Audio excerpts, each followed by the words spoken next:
এইমাত্র পাওয়া গরম খবর, পাকিস্তানের বিপক্ষে দ্বিতীয় টেস্ট ম্যাচ খেলতে যাচ্ছে তামিম ইকবাল।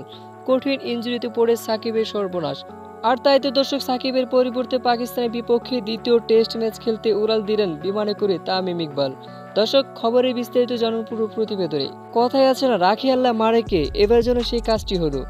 যে সাকিব তামিমকে কত নানা তাল বাহানা দিয়ে দল থেকে বাদ দিয়েছেন সেটা তো আমরা সবাই জানি, এটা তো নতুন করে বলার কিছু নেই। তবে এবার যেন ভাগ্য ঘুরে দাঁড়ালো তামিমের, চিরশত্রু সাকিবের কঠিন ইনজুরিতে।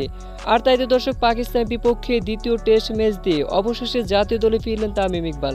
আগামী ৩ সেপ্টেম্বর দ্বিতীয় টেস্ট ম্যাচ অনুষ্ঠিত হবে। আর এই ম্যাচ দিয়ে আন্তর্জাতিক ক্রিকেটে ব্যাট হাতে দেখা যাবে তামিমকে, যেটা দর্শক মহা আনন্দের বিষয় বাঙালি ক্রিকেট ভক্তদের জন্য। তো দর্শক, আপনাদের কি মতামত পাকিস্তানের বিপক্ষে দ্বিতীয় টেস্ট ম্যাচ দিয়ে তামিম ইকবাল আন্তর্জাতিক ক্রিকেটে ফেরায়? তা এই বিষয়ে জানিয়ে দিন আপনাদের মতামতটি আমাদের ভিডিও কমেন্ট বক্সে। ধন্যবাদ।